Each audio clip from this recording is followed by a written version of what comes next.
two cities. They exist in the same space, but you can't see the other city. If you're from Basel, you wouldn't be able to see Alcoma. So imagine like it's Finsbury Park, right? In Finsbury Park, there's two cities. Yes, babes.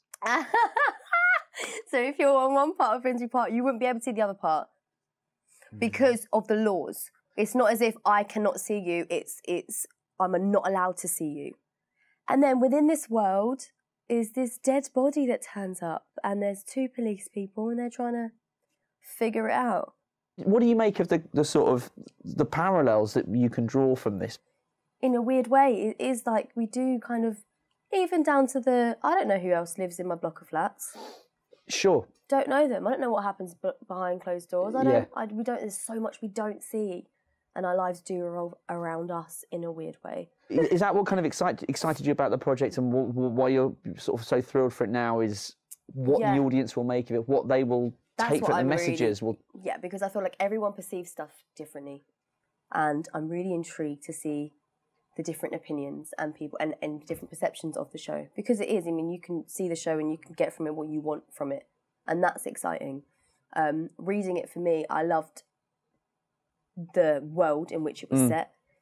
I loved the relationship between David's character and my character. Yeah. And I loved my character. She's just so badass, and she's so cool, and she's so fierce, and she's, you know, brilliant, so much fun to play. So when reading it, I was like, I would love to play her.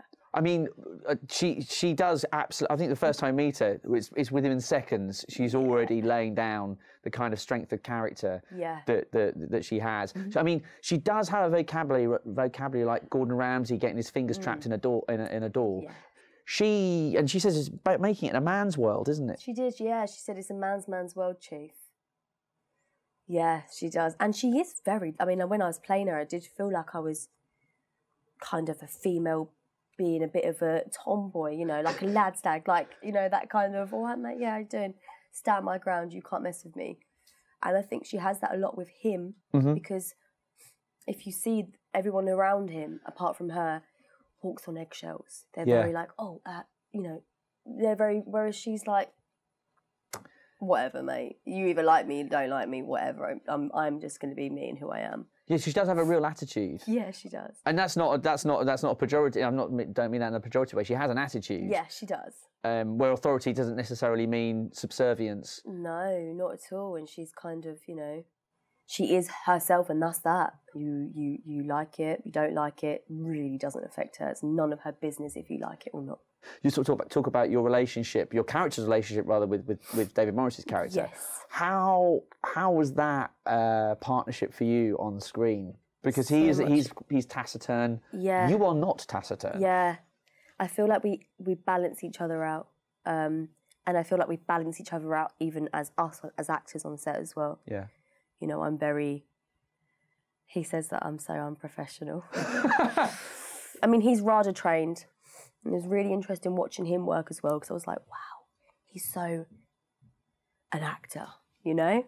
Whereas I am not trained. I've learned everything I know on the job with this job, because it was so big. Yeah. I like to just take it day by day. So I had to take it day by day. So I would, you know, I wouldn't think too far ahead, whereas he would. Right.